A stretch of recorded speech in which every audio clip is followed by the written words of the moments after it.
Following on from this morning, we're going to talk about workplace culture, innovation and vulnerable communities and how they can be helped through the health system. The title of this session is How to Create and Craft a Workplace Culture. So it's now common, isn't it, for organisations to consider their culture and how it works. Culture is seen as a key to productivity, to quality, to healthcare, to safety. But how do you change something as amorphous as a collection of values, beliefs, assumptions, attitudes and behaviours?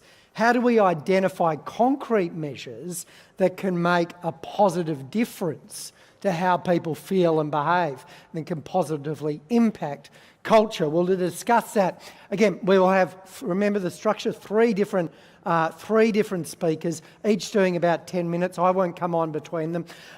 First, we'll hear from Carleen York, Assistant Commissioner at the New South Wales Police Force. She is currently on secondment with the Department of Justice as the Deputy Secretary of Corporate Services. Following Carleen will be Dan Hunter, CEO of Health Share New South Wales. Following Dan will be Teresa Anderson, Chief Executive of Sydney Local Health District. But firstly, please welcome Carleen York from the New South Wales Police Force. Thank you.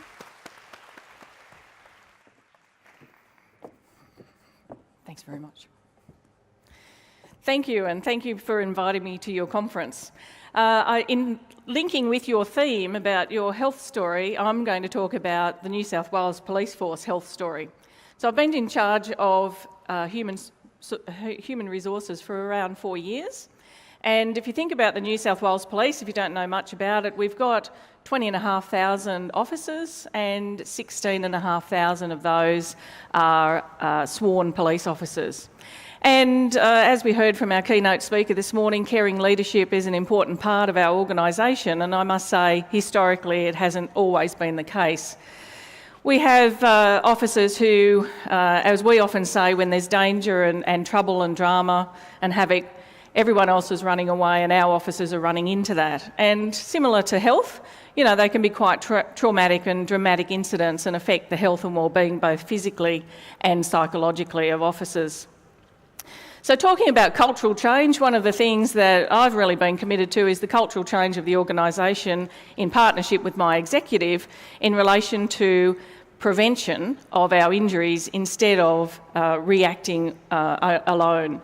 In the past, we have reacted. We've had some good services over the years. Gone are the days, I hope, where they say, let's go down to the pub and just get drunk and that'll help us get over the dramas of the day. But we had a situation where there were a lot of officers who were getting psychologically ill, and what we did is sent them off to the psychiatrists and psychologists and doctors. They would stay off and then they would exit the organisation.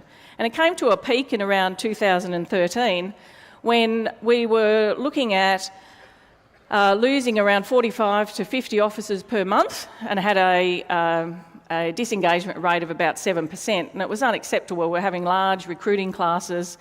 It was a cost to the organisation, but the worst thing was it was a cost to the officer's human health, and it was also a cost to the family of the officer as well. So certainly we started on this journey to go to preventing the illness in the first place, because I don't want officers to get sick and we want them to go home healthy at the end of the day. First of all, we started with a life's journey, I suppose, about recruitment. So we looked at the testing, psychological and physical testing of officers and putting them through now a new course where they talk about work health and safety and resilience. And we started right from the beginning. We had physical training instructors that could help us keep their fitness up, and certainly when they joined the academy, we have now implemented health and wellbeing training and texts that help the officers prepare them for what they're going to have to put up with in their day-to-day demands of policing. And we looked at the life journey of an officer through all the different grades. So certainly once they're a constable and out in the stations, we started a Family Connect Day where we invite the families of the new recruits into the police stations to meet their supervisors, to meet their peers and to have a point of contact if something goes wrong, that they know what it's like in a police station, that it's not like the scene in Hill Street Blues with the cell sitting in the middle of the detective's office and, messy and old and untidy. We've got good conditions.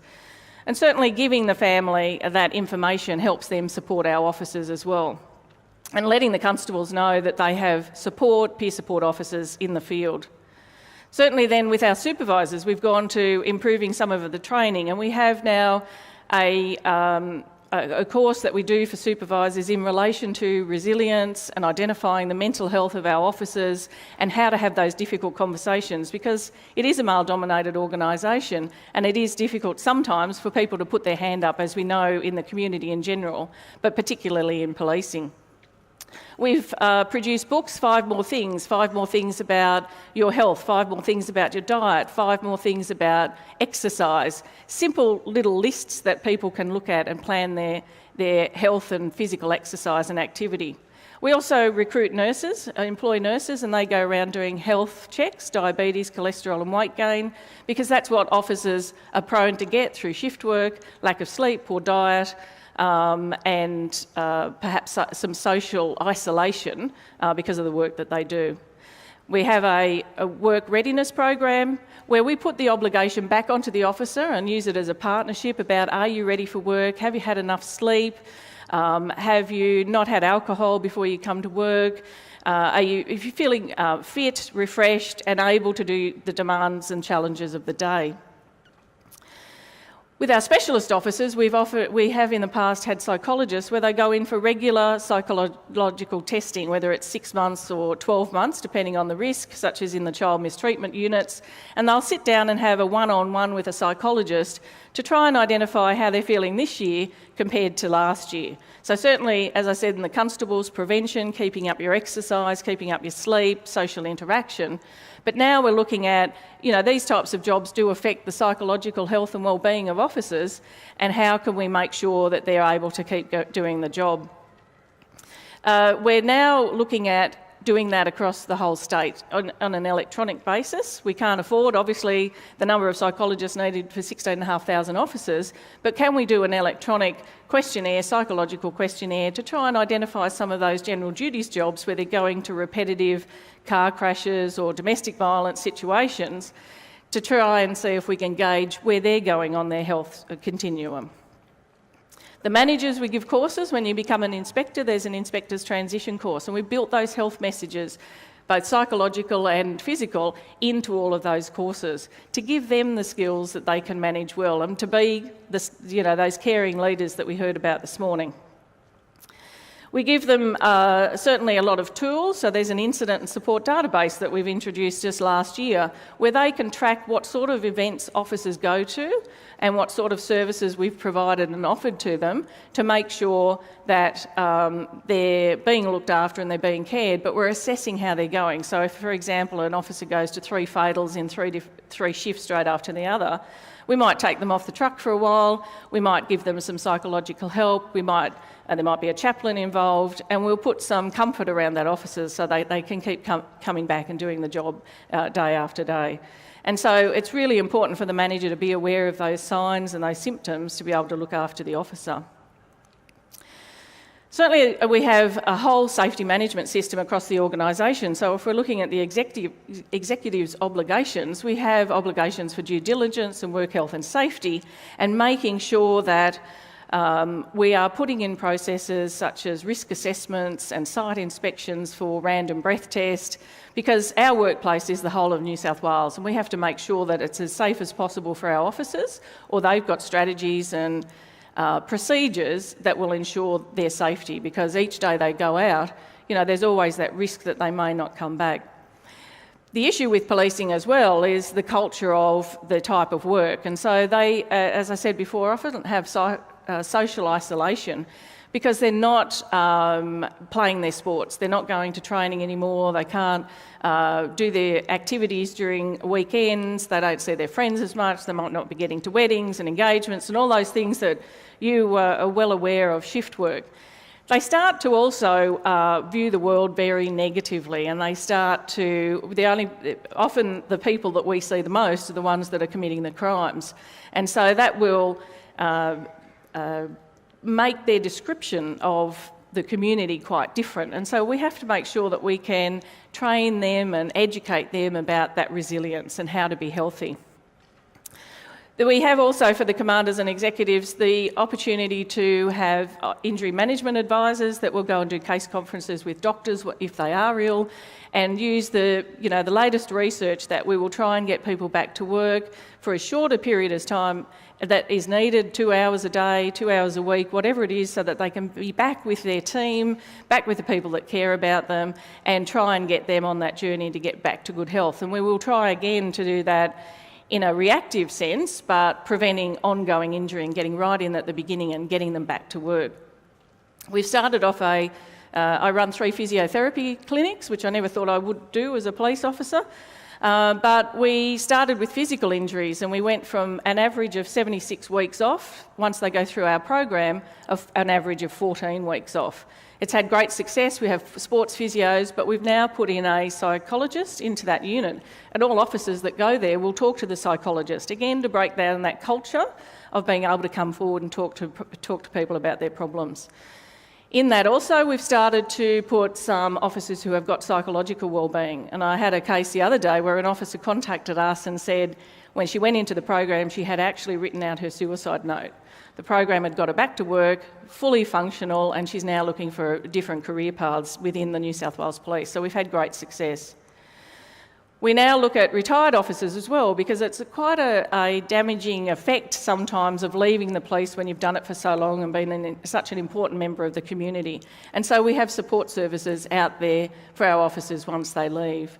So certainly this has been a journey that we've started over the last 4 years. I've looked around the world at some of the good aspects and projects that we can do and implemented them within the New South Wales Police Force, and tried to change that culture. And now people give us good feedback about our programs. They say that New South Wales Police Force is a good place to work because we care about them, and they will put their hand up. We haven't solved all the problems yet, but we're on that absolute positive journey. So thank you very much, and I wish you all the best for your conference today in relation to your health story and health journey in New South Wales Health. Thanks very much.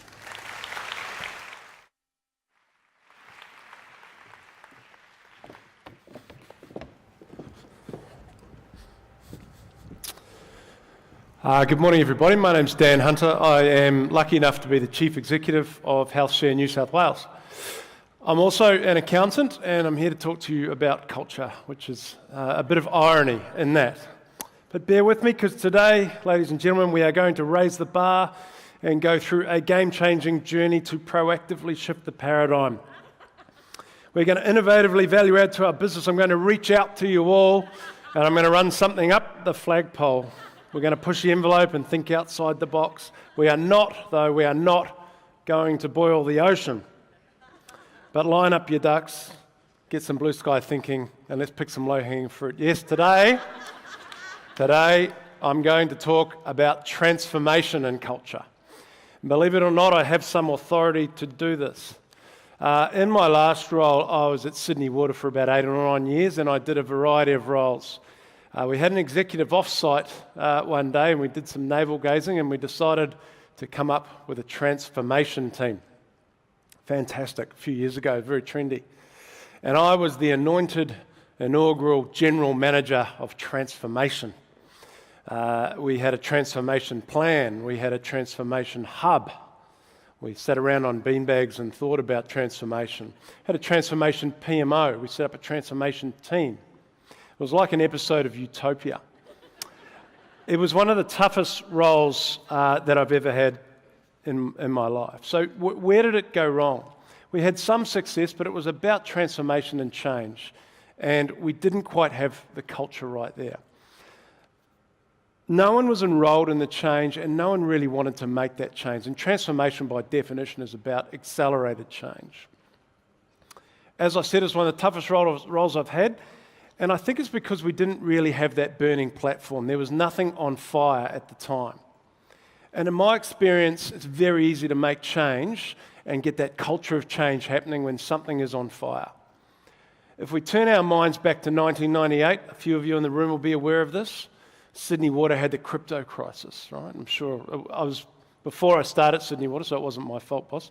But there was a major, major health crisis, boiled water alert. Massive, right? And a lot of us in Sydney would have known about that at the time. No organisation transformed more quickly than Sydney Water over the next 2 years. It was a totally different organisation, and I came in on the tail end of that. In health, we've had various health reviews that trigger these major changes in the system. And indeed, when we get a tragedy across somewhere in our health system, or a near tragedy or tragic circumstances, we have this burning platform and we make these amazing changes very, very quickly. No one manages a crisis quite like health when something is going wrong. We are so quick and so good at it. So my question is do we need to have a tragedy or something on fire before we can make a change? And it's something I've pondered a lot over the years. And look, I'm only talking about one aspect of change today and culture, but what I want to talk about today is lighting that fire, because you can actually light small fires here and there. It helps galvanise people. It helps bring people together behind the change that you're trying to achieve. It doesn't have to be big, but it needs to be that platform for change, a declared target, a countdown, something that you have to do. Back to the Sydney Water transformation role, I can remember sitting with the managing director at the time and begging him to get an efficiency mandate from the government. I said, tell them to put an efficiency dividend on us and I'll have my burning platform and I can go away and deliver off the back of that. He said no, he said go and engage with the business, which was the right decision at the time. So I'll work through a quick example here, and it's simplistic, so it's not complex, but I want to talk about the move to St Leonard's. New office building. So it involves the Ministry of Health and a bunch of pillar organisations. Who's involved? Who's going to be moving to St Leonard's? Quite a few in this room, I imagine. Who's worried about not having a desk? I am. Who's worried about not having an office? Who's worried that there was no swim-up bar put in the design build? I am. You guys, Piercy, come on. I know you were worried about that. But look, there's a lot of angst and worry about that. I know no one's going to put their hand up and talk about that now.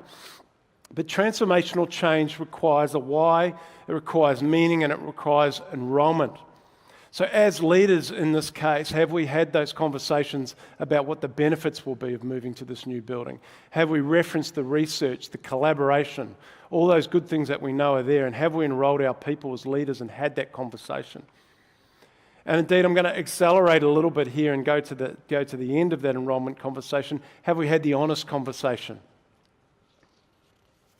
And the honest conversation here is that there will be no building in North Sydney. I hate to tell you this. If you turn up to North Sydney in 2020 and want to go to work, it won't be there anymore. There will be a new building. And at the end of the day, at the end of this process of engagement and enrolment, as leaders, you do have to have honest conversations and let your people know that they do have a choice. A common goal is always useful.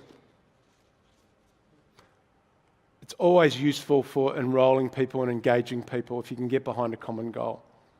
Back to Sydney Water days, we had a benchmark done on part of our workforce, operational workforce, showed they're 20% off the market.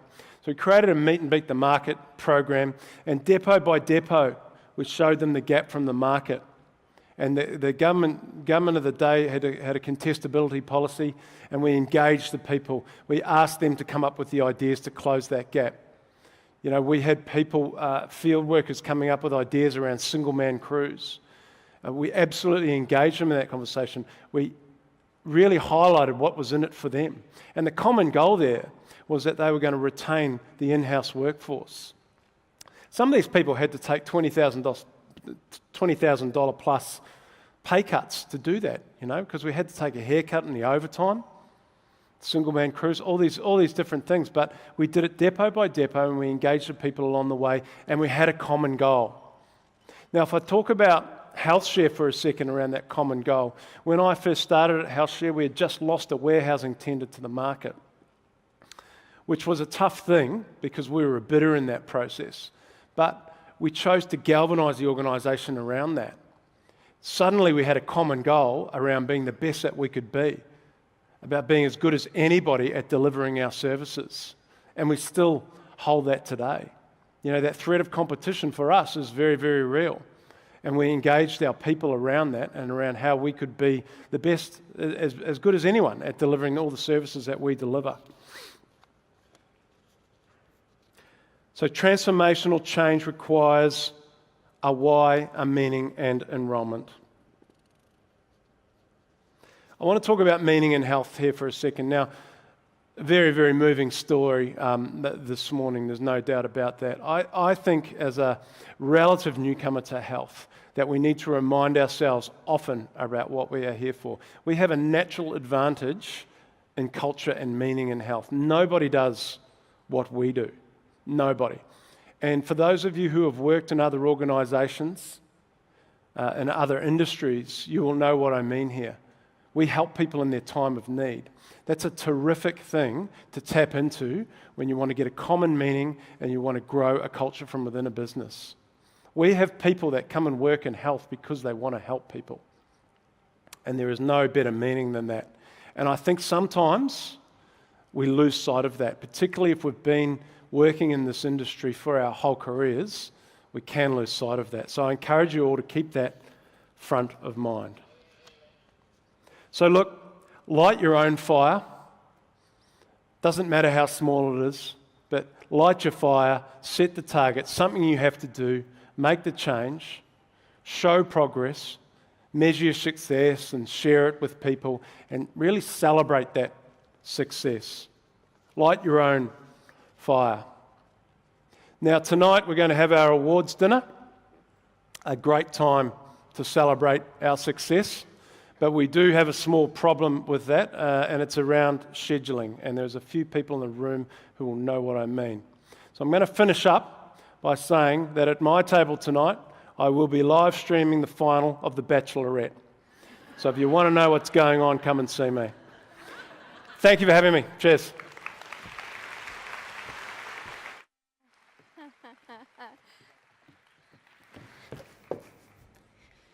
I think we're all going to Dan's table for a little bit of that.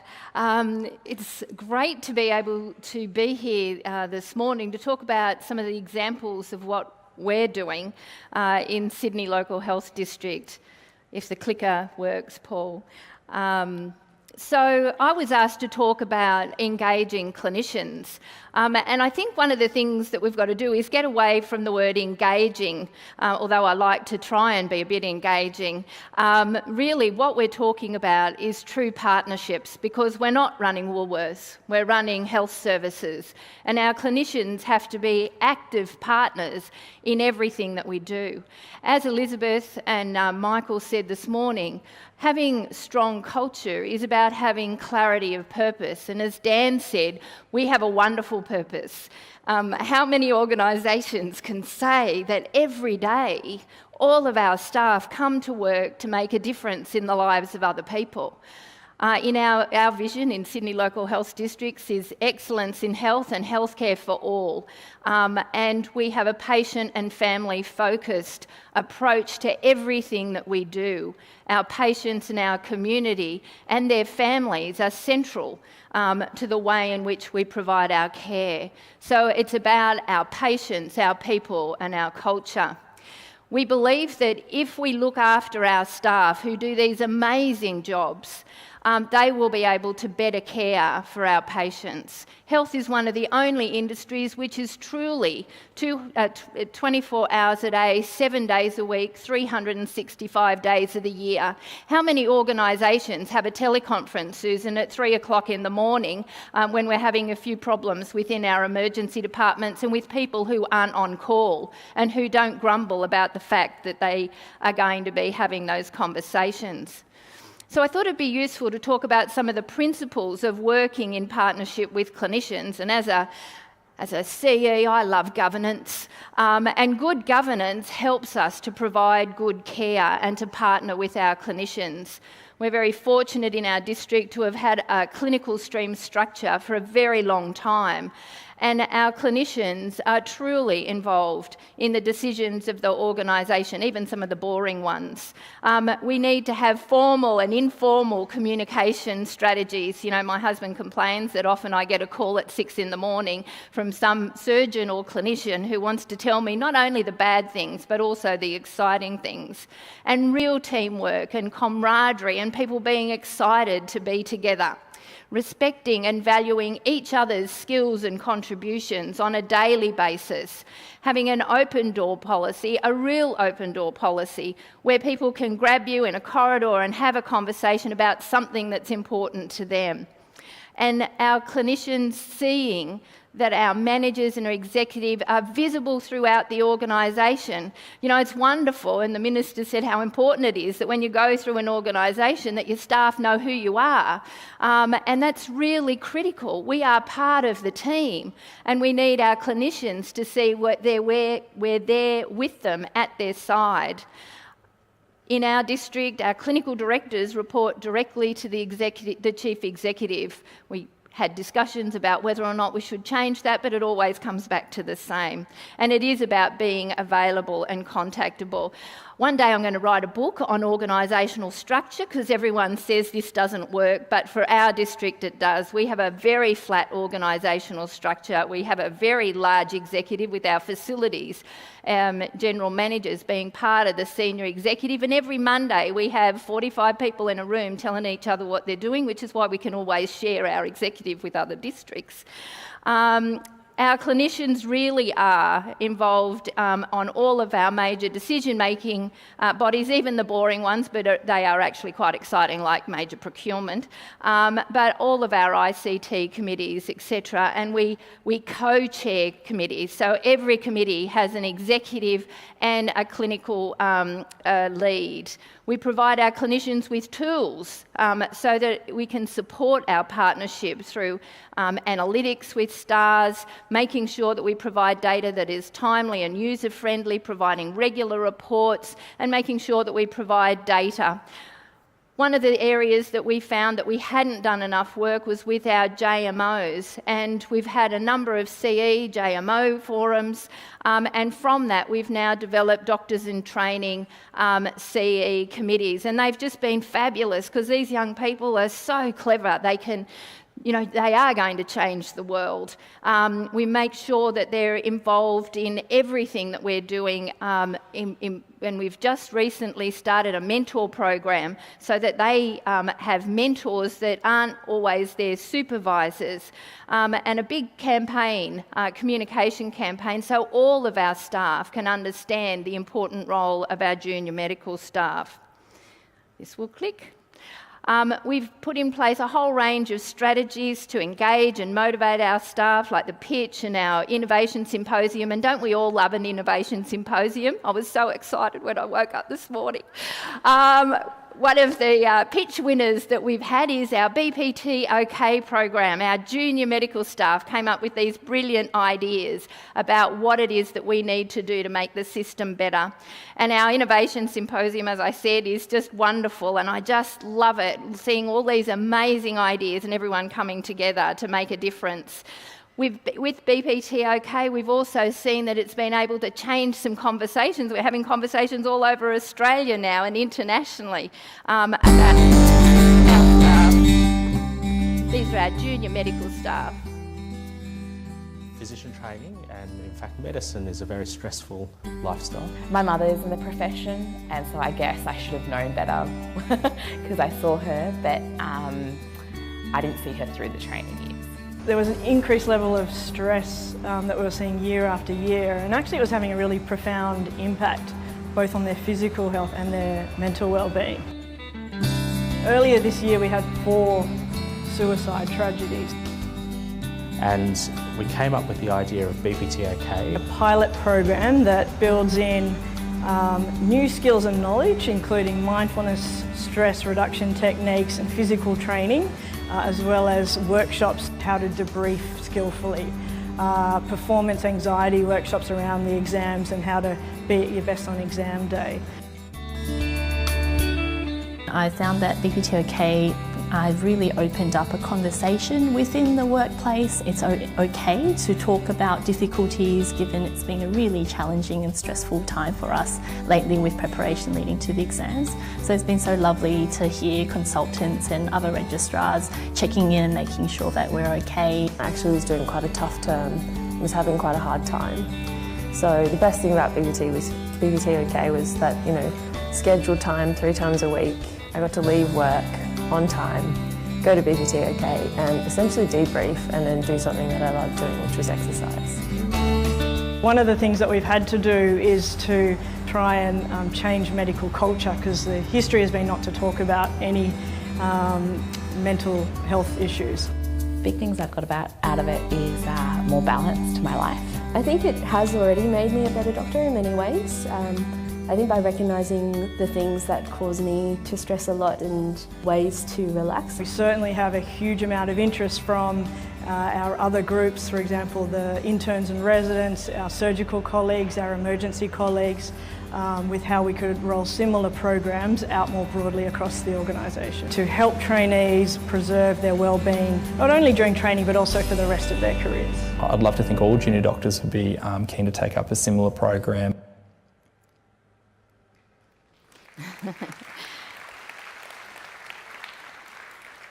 So does this actually help us? Does it make any difference?